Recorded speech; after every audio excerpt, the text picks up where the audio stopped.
ver cómo se encuentran los pacientes previo a la cirugía, ¿no? Determinar el estado de salud de un paciente que va a estar sometido a cualquier cirugía que vayamos a realizar o tengamos en mente. Para esto debemos de identificar pues algunas enfermedades que puedan afectar el pronóstico, la realización misma de la cirugía y obviamente el manejo postoperatorio, la recuperación después del acto quirúrgico, ¿no? Esta intención de la evaluación prequirúrgica lo que busca es optimizar todas las capacidades del individuo que va a ser, del paciente que va a ser sometido a una cirugía, ¿no? Busca que la recuperación funcional, disminuir un poco el estrés emocional, mejorar el estado del paciente previo a la cirugía para que pueda tolerar el acto quirúrgico y la recuperación pues sea más rápida, ¿no? Como lo estaba mencionando, el principal objetivo de la evaluación preoperatoria es justamente disminuir las morbilidades asociadas a la enfermedad misma, al acto quirúrgico mismo. Busca educar para reducir un poco el estrés y mejorar la satisfacción del paciente, mejorar la aceptación también de la conducta quirúrgica que vamos a tener y disminuir la ansiedad del mismo paciente, ¿no? Debemos de evaluar varios aspectos. Primero, los antecedentes médicos, enfermedades previas que puedan tener los pacientes, que lo vamos a ampliar un poco más adelante, alergias, otro tipo de cosas médicas que puedan influenciar en la cirugía, ¿no? El uso de medicamentos también es importante tenerlo en cuenta para justamente ver algunas probables causas o consecuencias que podrían tener si un paciente es intervenido, si está ingiriendo algún medicamento.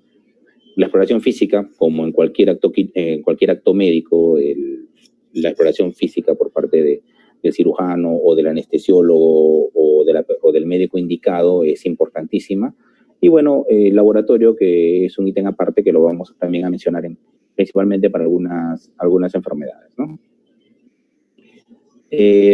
Dentro de los antecedentes médicos, como lo mencionaba, tendríamos que tener en cuenta si es que el paciente ha recibido anestesias previas y si es que al recibir estas anestesias ha presentado algún compromiso producto de ellas, alguna complicación. Si es que es alérgico a algún medicamento o si presenta algún tipo de atopía que pueda complicar la evolución del paciente, ¿no? O complicar el acto quirúrgico. Pacientes hipertensos y diabéticos, los vamos a mencionar más adelante, y también si es que usan anticoagulantes, ¿no? Iniciaremos ahora de repente la explicación del uso de los pacientes que tienen que consumen algún tipo de medicamentos, ¿no? Para comenzar, si un paciente recibe medicamento de manera constante por alguna enfermedad crónica y este medicamento al paciente le está haciendo bien, lo mantiene estable dentro de su enfermedad, la indicación es no suspender ningún tipo de medicamento, sin importar la cirugía que se vaya a hacer, sean betabloqueadores, antihipertensivos, uso de medicamentos para el asma, el medicamento que ustedes quieran. Si es que el paciente está recibiendo algún tipo de medicamento y este medicamento le está haciendo bien, no se tiene por qué suspender el uso del medicamento, ¿ok? Mención aparte quizá la warfarina, que es un medicamento que sí nos puede alterar el sangrado dentro del acto quirúrgico, ¿no? La warfarina, pues, es un fármaco que bloquea pues, los factores de coagulación, ¿no? El 2, 7, el 9 y el 10. O todos los mediadores por vitamina K principalmente. Aquí hay un esquemita. Cuando un paciente va a ingresar a sala de operaciones, primero tenemos que ver si es que la cirugía que se va a realizar va a tener la probabilidad de que el paciente sangre o no sangre, ¿no? Si el paciente tiene baja probabilidad de sangrado, la warfarina no tendría por qué suspenderse, ¿ok? Y el procedimiento se tendría que realizar. Sin embargo, si el paciente tiene un nivel medio o alto de la probabilidad de sangrado, sí deberíamos tener algunos cuidados con la warfarina, ¿ok? Deberíamos de interrumpirla si es que hay alto riesgo o intermedio de algún tromboembolismo, unos 5 días antes del acto quirúrgico, medir un día previo a la cirugía el INR, si es que se encuentra dentro de los valores indicados. Si no, deberíamos de administrar un poco de vitamina K para corregir eso. Y debemos reiniciar la warfarina desde el día 0 del posoperado. Y si el paciente tiene definitivamente un riesgo de tromboembolismo, igual se suspende la warfarina 5 días antes, pero se iniciaría desde el día 0 la administración de heparina, ¿ok? Para que el paciente se encuentre ya cubierto con algún anticoagulante. Y de la misma manera se iniciaría con la vía oral de la warfarina para que su efecto inicie al 5.º día o 6.º día después de la cirugía. La exploración física en el preoperatorio debemos tener en cuenta principalmente estos aparatos y sistemas que nos menciona la ASA, la Asociación de Anestesiólogos, ¿no? La Sociedad Americana de Anestesiología nos recomienda evaluar estos sistemas. Obviamente a la cabeza van las funciones vitales, pero debemos evaluar el sistema nervioso, teniendo en cuenta pues la función neurocognitiva, sensorial del paciente, el aparato cardiovascular, el sistema respiratorio, y la parte respiratoria y bucal, ¿no? Es lo que vamos a tocar ahorita, la parte bucal. Hay una evaluación que hacen los anestesiólogos que se llama el Malapati. El Malapati tiene 4 grados. Es principalmente para ver la necesidad de intubación del paciente o si es que hay algún riesgo o alguna complicación al momento de intubarlo, ¿no? Estos son los grados. En la primera se visualiza todo, se ven las fauces, se ve la glotis, la úvula, no hay mayor problema. En el grado 2 sí está cubierto un poco los pilares, solamente se ve el paladar blando y las fauces y la úvula. En el grado 3 solo se ve el paladar blando y la úvula, y en el 4 pues no se logra ver nada, ¿no? No se logra ver nada. Esto principalmente es para la intubación. Lo que quizás más nos interesa en la parte de la evaluación preoperatoria es el sistema del ASA, ¿no? Que es justamente la clasificación de la Sociedad Americana de Anestesiología, en la cual nos cataloga a los pacientes previos a la intervención en 6 categorías. La primera es un paciente normal, un paciente sano que no fuma, no bebe, no tiene hábitos nocivos para su salud. Ese es un ASA 1. El ASA 2 es un paciente con leve enfermedad que usualmente no tiene limitación funcional. Se podría citar como ejemplo que es un paciente fumador, los llamados bebedores sociales. Un obeso, pero que el índice de masa corporal está entre 30 y 40, un diabético o hipertenso que se encuentran bien controlados, ¿ya? Y quizá alguno que tenga alguna leve enfermedad pulmonar. El ASA 3 es un paciente con limitación funcional. Aquí están pues los diabéticos hipertensos que no están bien controlados, pacientes con EPOC, pacientes con obesidad arriba de 40, una hepatitis activa, consumidores de alcohol, ¿no? Dependientes de alcohol, problemas cardíacos que tengan complicaciones como disminución de la fracción de eyección, pacientes renales en diálisis, antecedentes de pacientes que hayan tenido infarto. El ASA 4 es un paciente con enfermedad severa, ¿no? En constante riesgo de vida. Podemos pensar, por ejemplo, en un paciente que ha tenido un infarto en los últimos 3 meses, que tiene isquemia miocárdica en el momento, ¿no?, de la evaluación, accidente cerebrovascular, disfunción valvular, sepsis, insuficiencia renal. Y bueno, el ASA 5 son pacientes moribundos, ¿no?, que su vida depende principalmente de la cirugía. Y los pacientes con ASA 6 son aquellos que ya están en muerte cerebral. Esta clasificación de ASA nos sirve para dar para ver alguna probable complicación, ¿no?, la mortalidad de acuerdo al grado en el cual se encuentran. Los ASA 1, pues el riesgo de mortalidad es mínimo, mientras que en los ASA 5 está alrededor del 10% de mortalidad. Esto, principalmente para esto es lo que sirve la clasificación de la Sociedad Americana de Anestesiología. Respecto al laboratorio, en la evaluación prequirúrgica, es sabido pues que acá en el Perú nos piden una batería de exámenes prequirúrgicos. Sin embargo, la literatura revisada para darles esta clase nos menciona que no es necesario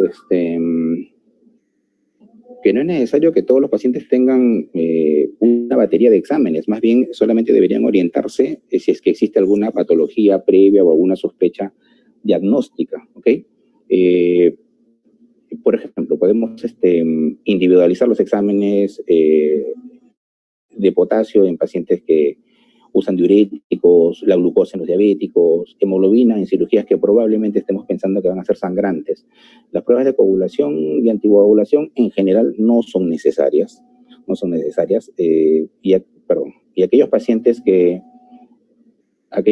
que por algún motivo se le ha pedido algunos análisis, las pruebas pueden durar 6 meses en un paciente sano.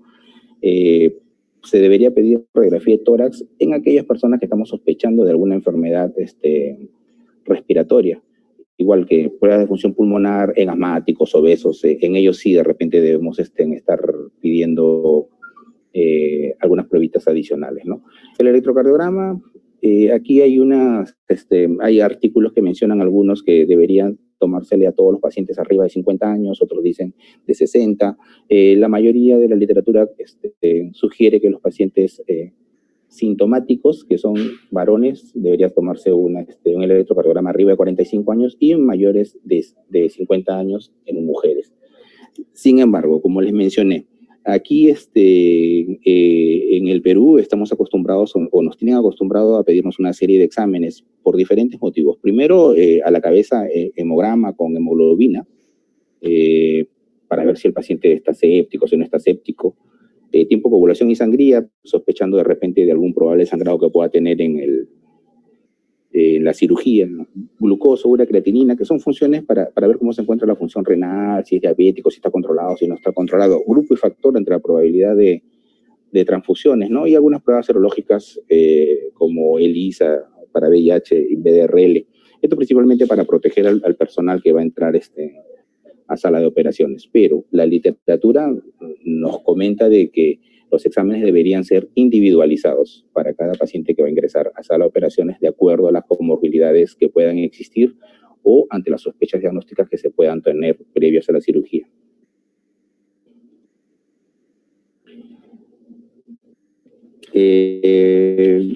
Aquí justamente vamos a mencionar en esta lámina algunas consideraciones para pacientes que son diabéticos.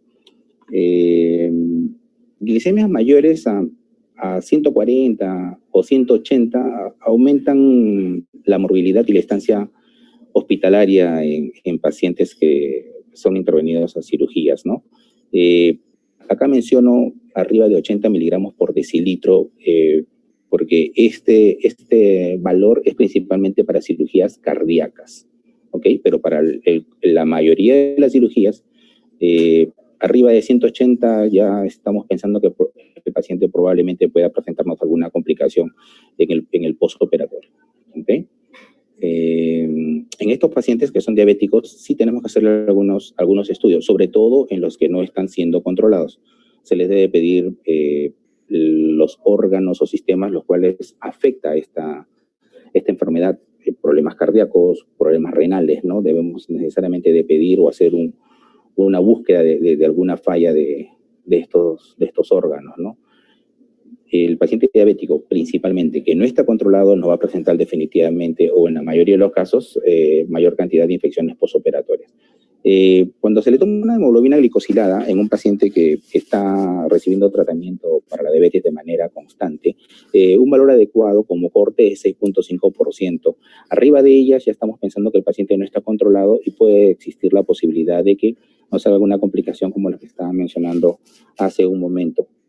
Respecto al tratamiento, como lo mencioné en las láminas anteriores, si el paciente está siendo controlado con antidiabéticos orales o o insulinas, lo ideal es no retirarlo. Sin embargo, en aquellas insulinas que son prolongadas en el tiempo, sí deberíamos reducir la dosis al 50% 1 o 2 días previo a la cirugía.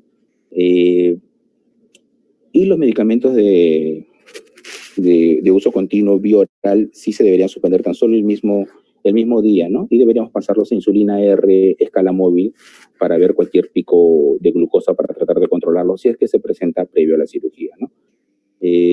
Definitivamente, un mal control metabólico de estos pacientes va a traer una serie de complicaciones en ellos, ¿no? La hipertensión arterial no es un factor para eventos postoperatorios principalmente. Sin embargo, en la realidad muchas veces los anestesiólogos nos terminan suspendiendo algunas cirugías porque los pacientes presentan picos hipertensivos en la misma sala de operaciones. Aquí estamos hablando de un paciente que es hipertenso de manera crónica, que está recibiendo tratamiento para hipertensión. Si el paciente está bien controlado, como lo vengo mencionando desde hace rato, no se debe suspender la medicación, se debe dar incluso el mismo día de la intervención quirúrgica. No se debe solicitar ningún examen adicional, no es necesario hacer pruebas de esfuerzo, mapas en los pacientes.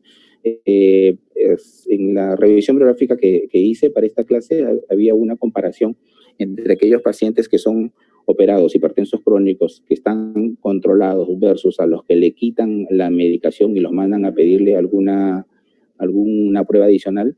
Las complicaciones fueron similares entre uno y otro. No hubo variación en que le hagas pruebas adicionales o en que le quites la medicación. No hubo ninguna diferencia. Lo que sí sugieren de repente es, previo a la cirugía, para que no haya pues ninguna descompensación dentro del acto quirúrgico, que el anestesiólogo lo prepare previamente con alguna sedación y unos beta bloqueantes, ¿no? Para ingresar a sala de operaciones, se sufre varios riesgos, sobre todo cuando va a ser una cirugía laparoscópica o cuando el paciente pues, va a entrar en sedación o le van a dar relajantes los anestesiólogos, ¿no? Uno de ellos es la aspiración. Para prevenir temas de aspiración se recomiendan ayunos por ciertas horas, ¿no? Si que son líquidos claros, con un lapso de 2 horas es suficiente. Si es que en niños principalmente consumen leche materna, el tiempo sugerido es tenerlo en ayunas por 4 horas. Si es que se ingieren sólidos, leche no materna, es 6 horas, y alguna comida copiosa o abundante en grasas. El ayuno preoperatorio sugerido es de 8 horas. Hay algunos conceptos que se están tratando de introducir en la evaluación preoperatoria. Uno de ellos es la prehabilitación. Este concepto lo que trata de decirnos en resumen es que tú tienes que preparar a tu paciente de la manera más correcta para que pueda sobrellevar el postoperatorio de la manera más satisfactoria. De diferentes formas. Una de ellas es emocionalmente, conversar con el paciente, tú como cirujano o como de repente médico de cabecera, conversarles acerca de su enfermedad, conversarles en lo que consiste la cirugía, conversarles el beneficio que debe traer esta intervención sobre él, las probables complicaciones que podrían haber, prepararlo psicológicamente, ¿no? De todas las cosas que puedan ocurrir y que él tenga una aceptación y tratar de resolverle todas las dudas posibles respecto al acto quirúrgico o todo lo que implica sobre su enfermedad. Ese es en el ámbito emocional, del estrés, porque operar a cualquier persona siempre genera un estrés al paciente, ¿no? Ver la capacidad funcional. Es distinto de repente intervenir a un paciente que realiza actividad física, sale a trotar, qué sé yo, está activo físicamente, versus un paciente que no, probablemente por el trabajo sedentario, qué sé yo. Entonces, esta prehabilitación recomienda a un paciente que va a ingresar a una cirugía programada, por lo menos en un lapso de 3 semanas a 4 semanas, que haga actividad física. cardiorrespiratoria de preferencia, caminar, trotar, manejar bicicleta, a manera interdiaria, al menos 20 minutos. Esto va a mejorar la predisposición física del paciente para reaccionar mejor al estrés quirúrgico. Y obviamente mejorar el estado nutricional con suplementos proteicos, darle un poco más de lo que habitualmente debería recibir el paciente, que no va a ser sometido a una cirugía, ¿no? El otro concepto que está tomando un poco de fuerza es el tema de fragilidad. Así como hay prehabilitación, o sea, comenzar desde antes de la cirugía a darles ciertas pautas para que pueda en el postoperatorio resolverse mejor alguna probable complicación que presente, existe un concepto de fragilidad. La fragilidad es la vulnerabilidad del paciente, ¿no? Usualmente los que engloban en este concepto son aquellos pacientes que ya su hemostasia está alterada probablemente por la misma enfermedad. Dentro de estos están los pacientes que tienen neoplasia, ¿no? Les altera todo, hay pérdida de peso, hay disminución de fuerza, paran cansados, los adultos mayores también. Entonces, estos pacientes entran en el concepto de fragilidad y con ellos pues hay que tener de repente o esperar probablemente en el postoperatorio algunas complicaciones no tan leves, ¿no? Hablando esto del tema preoperatorio, de repente resumiendo, la evaluación preoperatoria es ver cualquier condición que pueda complicarnos o que pueda traernos alguna dificultad en el acto quirúrgico o en el postoperatorio. Para esto hacemos una evaluación física con algunos exámenes y con eso nos podemos proyectar ante probables consecuencias no tan agradables de repente para el paciente y para nosotros mismos los cirujanos, ¿no? La evaluación postoperatoria, vamos a entrar ahorita a este tema, es principalmente la evaluación del paciente después del acto quirúrgico, tratar de identificar potenciales complicaciones en el menor tiempo posible, ¿no? Buscar algunas afectaciones o patologías que las podamos detectar y resolver antes de que nos puedan comprometer el estado general del paciente. Por eso la evaluación postoperatoria tiene que ser concienzuda y la evaluación de los cirujanos tiene que estar siempre pensando en que podría haber alguna complicación, ¿no? Bueno, es lo que estaba mencionando, el tema de las complicaciones. Las complicaciones en cirugía lamentablemente pueden llevarnos rápidamente a la muerte de un paciente.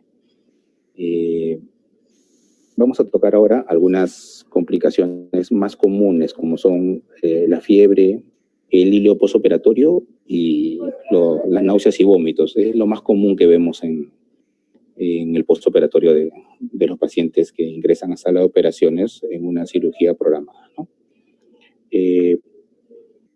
Primero, bueno, todos sabemos el concepto de fiebre, en una temperatura elevada, arriba de 38, algunos dicen 38,5, pero para que encaje dentro del concepto de fiebre postoperatoria debe ser tomada por lo menos en 2 oportunidades con un lapso de 12 horas entre uno y otro.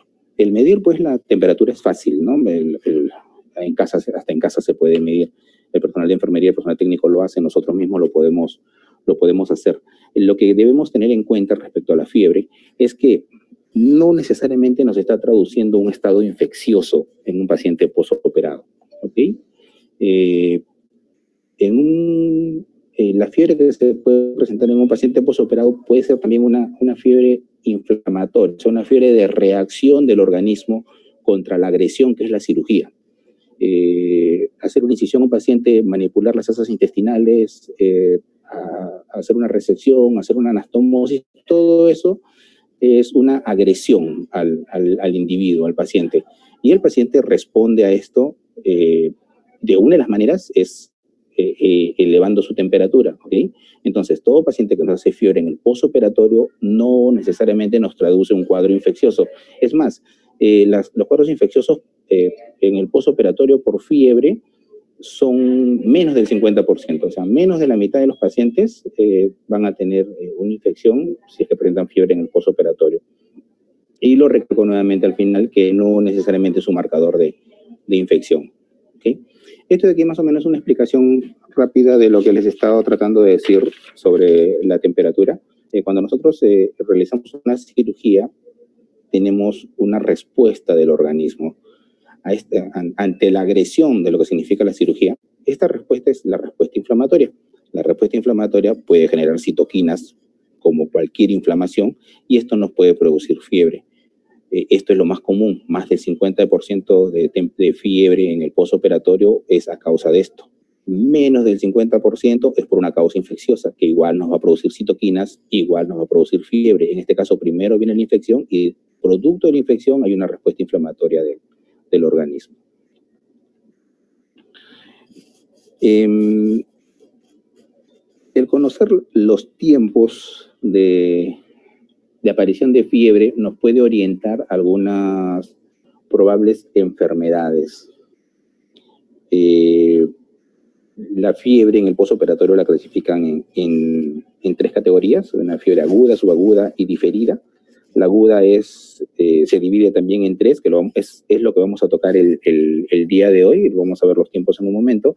La subaguda va de 1 a 4 semanas, la diferida más de un mes. La fiebre aguda precoz es de 1 a 2 días, la temprana de 3 a 5 días y la tardía de 5 a 8 días. Esto vamos a desarrollarlo ahorita porque nos va a orientar alguna serie de enfermedades o probable agresión que tiene el paciente y que nos puede justificar la fiebre. Fiebre en el postoperatorio precoz, no estamos hablando acá de 1 a 2 días. Lo que ocurre usualmente con los anestésicos, sobre todo lo de la anestesia general, es que producen un aumento de viscosidad en las secreciones bronquiales, ¿ya? Se pone más espesa la secreción bronquial, disminuye también la motilidad de los hilos a nivel del aparato respiratorio y forman tapones mucosos en diferentes zonas de los bronquiolos principalmente. Esto puede producirnos atelectasias, que es la principal causa de fiebre entre los primeros 2 días, o neumonitis, ¿ya? La temperatura son fiebres altas, 38,8, 38,9, alrededor de 39 grados centígrados. Pacientes que puedan presentar esta complicación en el postoperatorio sugieren algunos estudios que aquellos pacientes que son fumadores, que tienen EPOC o que tienen alguna bronquitis crónica, tienen alto riesgo para presentar atelectasia o neumonitis. Pacientes obesos, pacientes que no se mueven en el postoperatorio también pueden presentarnos esta complicación, ¿no? Bueno, la prevención, no fumar, fisioterapia, movilización temprana, como les mencioné hace un momento, la deambulación. Fiebre postoperatorio temprana, esto es de 3 a 4 o 5 días. Principalmente son por infecciones del catéter o trombosis venosa profunda. La flebitis a la cabeza, producto de los catéteres que colocan las enfermeras. El TEP, que es un dolor torácico más digno, ¿no? El tromboembolismo pulmonar, esto también nos puede originar fiebre. Como les mencioné en su momento, la trombosis venosa profunda lo podemos diagnosticar con el signo de Homans, que es dorsiflexión del pie y produce dolor a nivel de la pantorrilla en la parte posterior. Eso nos puede estar hablando de un paciente que tiene fiebre en los días mencionados y que esté haciéndonos una trombosis venosa profunda.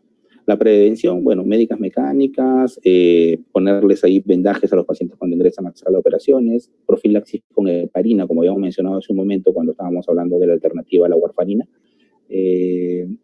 Otro de las cosas que deberíamos pensar en este tiempo de presentar temperaturas elevadas es infecciones urinarias, ¿no?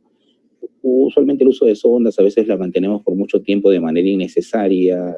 Mismos pacientes diabéticos que no son controlados nos presentan temperaturas y también debemos estar en este lapso de tiempo pensando en infecciones urinarias, además de la flebitis y de la trombosis. En la fiebre postoperatoria de 5 a 7 días, acá sí, ya prácticamente tenemos que estar pensando en algún tipo de infección, ¿no? Infecciones de sitio quirúrgico, las heridas se ven pues signos de flobosis, abscesos residuales que que se estén presentando en ese momento. Los factores de riesgo pues, son de acuerdo a los tipos de cirugía, si ha sido una cirugía contaminada, si se abrió intestino, no se abrió intestino, si hay, qué sé yo, si hay una peritonitis con secreción purulenta, todo eso va a sugerirnos de que probablemente, y obviamente hay una fiebre al sexto, séptimo día, de que estamos frente a un cuadro de estos, ¿no? Este sí ya debe ser un cuadro infeccioso, ¿no? Por algún germen, y también dentro de este tiempo de la presentación de la fiebre, la neumonía también se puede presentar. La otra patología que se ve es el hilio posoperatorio. El concepto en general de hilio posoperatorio es una dismotilidad, ¿no? O sea, el intestino deja de moverse, deja de hacer su peristaltismo. Esto como una respuesta, pues, como les mencioné hace un momento, a la misma agresión que nosotros estamos ejerciendo sobre el individuo, ¿no?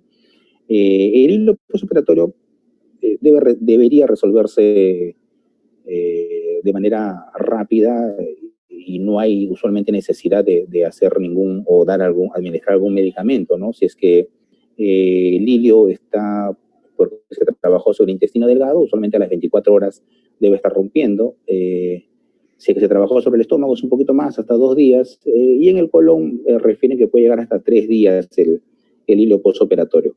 Hay que tener en cuenta que a veces se habla de hilo prolongado, es cuando, a pesar de haber trabajado en cualquiera de estas zonas, la dismotilidad continúa hasta el 5º o 6º día. Acá vamos a ver algunas características en las cuales sí tendríamos que estar pensando en dar alguna alternativa de tratamiento, ¿no? Las causas o la fisiopatología es la inflamación, la agresión que hacemos sobre las asas intestinales. Esto tiene un reflejo neural que va aumentando la actividad simpática, una serie de péptidos intestinales que van a realizar un enlentecimiento y probablemente alguna parada total del peristaltismo intestinal, ¿no? Y los factores predisponentes, cirugías prolongadas, laparotomías arriba de 2-3 horas, cirugía abierta, ¿no? Mientras más grande la incisión, lo más probable es que haya pues un hilio posterior a la cirugía. Tener muchos días al paciente una vez terminada la cirugía sin alimentos o sin nutrición de algún tipo. Se recomienda el inicio temprano de la nutrición enteral, quizá teniendo algunos cuidados dependiendo del tipo de cirugía que se haya realizado. El uso de sondas nasogástricas sin alguna indicación y pacientes que hayan sido operados de peritonitis mismo, ¿no? La misma pus o el contenido que estaba dentro de la cavidad abdominal va a producir que se desencadene toda esta serie de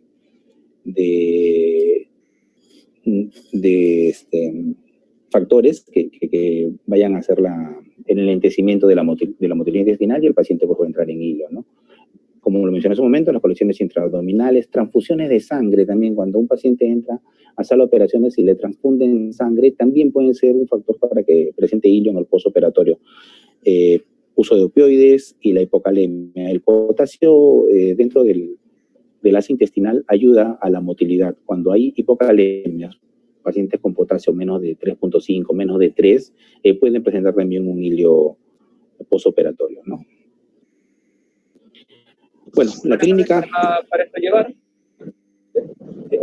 No sé si pueden apagar el micrófono. La clínica pues es ausencia de movimientos intestinales, es un paciente distendido, ¿no? El abdomen distendido, no elimina platos, no hace posiciones.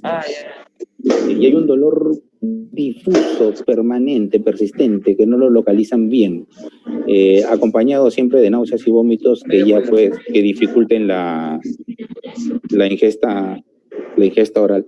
No sé si pueden apagar sus micrófonos, por favor.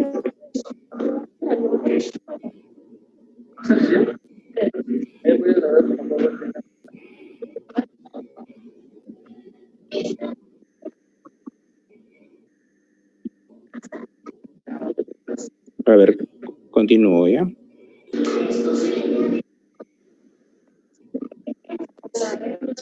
Dentro de los exámenes auxiliares que podemos pedir o que debemos de pedir a los pacientes en cuales están en hilio, debemos pedir una hemoglobina, porque la hemorragia dentro del abdomen nos va a producir pues también un hilio postoperatorio. La sangre irrita y el enlentecimiento de todo el tubo digestivo es más marcado. Eso nos puede producir también un hilio postoperatorio. Leucocitosis, pensando ya en colecciones intraabdominales, pacientes con absceso residual. A ver, espérame un segundito. Medio pollo con papas y ensalada. Voy a silenciar un ratito.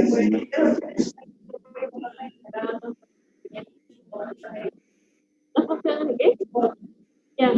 Ya, sí, para ahí va. Yo no puedo. ¿Pero tiene gaseosa cero?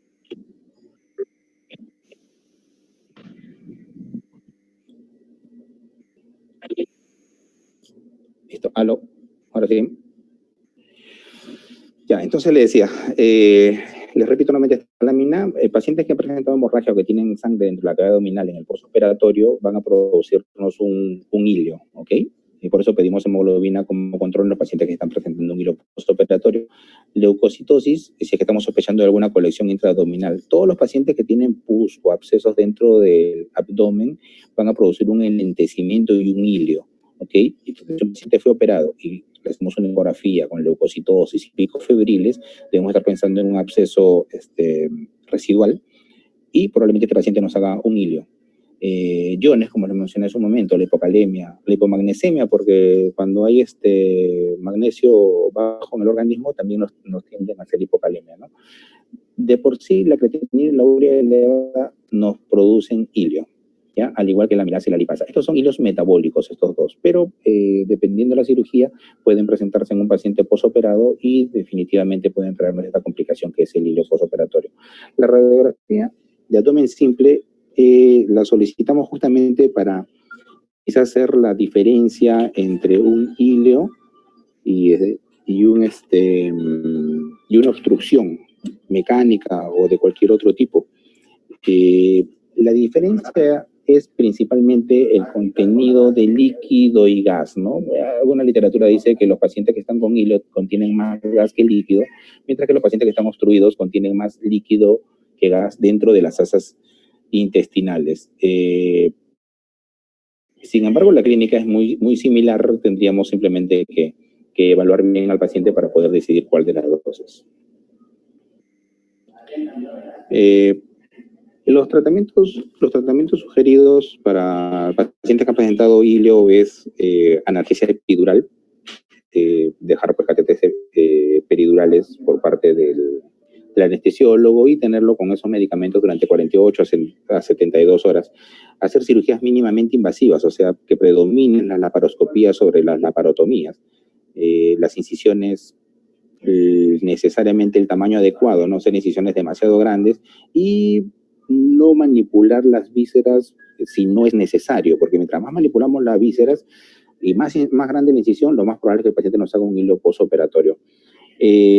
Respecto a la fluidoterapia, es tratar de mantener en cero el nivel, ¿no? Lo que el paciente pierde, hay que reponer la misma cantidad, ni más ni menos. La colocación de sonda nasogástrica, si es que existe distensión gástrica o en duodeno, porque si hay distensión en ilion o en colon, usualmente no nos ayuda mucho. La fluidoterapia, como les dije, es una terapia correcta de hidratación y definitivamente los pacientes tenemos que retirarle el alimento por vía oral. La última complicación, dentro de las más comunes que tenemos, son las náuseas y los vómitos, ¿ok?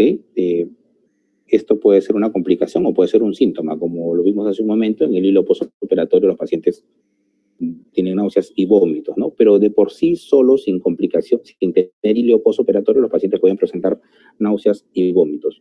Definitivamente la principal causa es producto de los anestésicos que usan los anestesiólogos, inhalatol principalmente, lo vamos a ver en una a continuación. Pueden representar, como lo mencioné en su momento, obstrucción, dehiscencia, peritonitis, pero también pueden estar solos, ¿ya? Y justamente el que estamos viendo son náuseas y vómitos solas, sin ninguna otra complicación agregada. Y la fisiopatología es el ingreso de los anestésicos al sistema nervioso central, lo cual produce una alteración en las hormonas que producen las náuseas y los vómitos, ¿no? Estos son los factores de riesgo que tenemos que tener en cuenta para los pacientes que solo nos presentan náuseas y vómitos en el postoperatorio. Eso significa NBPO. El sexo femenino tiene que ver, cuando hemos estado revisando los factores de riesgo, tiene que ver mucho con el ciclo ovulatorio y hormonal de las mujeres. Por eso lo consideran como un factor de riesgo. Los no fumadores, habían algunos artículos que decían que aquellas personas que están inhalando constantemente el alquitrán y todo lo que contiene el humo del cigarro, es como un factor de defensa cuando usan los anestésicos inhalatorios. ¿Ok? Entonces, aquellos que no están acostumbrados, o sea, que no fuman, son más propensos a hacer esta complicación. Historias previas de haber presentado, que hayan sido operados y que hayan tenido náuseas y vómitos anteriormente. Cinetosis es mareos, pacientes que presentan ese tipo de cosas también son propensos a presentar las náuseas y vómitos. Aquí hablaba justamente de la principal causa, que es los anestésicos inhalados, el uso, por ejemplo, del Ceborane, ¿no? Que lo usamos constantemente, que lo usan constantemente los anestesiólogos para darnos anestesia general. El uso por más de 2 horas va a predisponer pues a que el paciente pueda presentar estas náuseas y vómitos en el postoperatorio, al igual que el óxido nitroso, opioides intraoperatorios o en el postoperatorio, ¿no? En el intraoperatorio usan fentanilo, remifentanilo, y en el postoperatorio muchas veces los cirujanos usan tramadol. Esto también puede causar náuseas y vómitos en el paciente. Factores en función a la cirugías prolongadas, arriba de 30 minutos, salvo las apéndices y alguna que otra hernia, nos van a demorar menos, la mayoría nos dura más que este tiempo. Cirugía laparoscópica, el uso de CO2 y algunas características por lo prolongado de la cirugía que se enmarcan dentro de los factores relacionados al riesgo de tener náuseas y vómitos en el postoperatorio, se mencionan acá. Algunas cositas que se pueden hacer es dar ansiolíticos preoperatorios para tratar de prevenir o disminuir el riesgo de las náuseas y los vómitos, ¿no? Usar anestesia intravenosa y no necesariamente inhalatoria, usar anestesia regional, una buena hidratación, no usar óxido nitroso en sala de operaciones, no usar tanto opioide, y bueno, y el uso de neostigmina, algunos lo están usando, algunos están evitando usarlo para que no haya pues esta complicación de náuseas y vómitos. Este es un cuadro y la verdad que creo que no se aprecia bien, es la última lámina que tengo por presentarles hoy día. Aquí nos dan una escala, ¿no? Una puntuación de acuerdo a los factores predisponentes. De acuerdo al puntaje que va teniendo la persona o el paciente, se puede catalogar si es que tiene bajo, moderado o alto riesgo. Si que tiene un bajo riesgo, usualmente no se da ningún tipo de profilaxis, pero si a pesar de eso ha presentado náuseas y vómitos, se recomienda usar ondansetron o ondansetron con dexametasona. Si el riesgo es moderado o alto, hay que eliminar los factores de riesgo que lo mencionamos en la lámina anterior. De no poder hacerlo, tendríamos que usar profilaxis, que se puede usar con monoterapia o con terapia doble, ¿no? Con monoterapia usualmente o se usa dexametasona o se usa ondansetron, o en la terapia doble se usan los dos combinados, ¿no? Es más o menos lo que les había traído el día de hoy, chicos. No sé si tendrán alguna pregunta.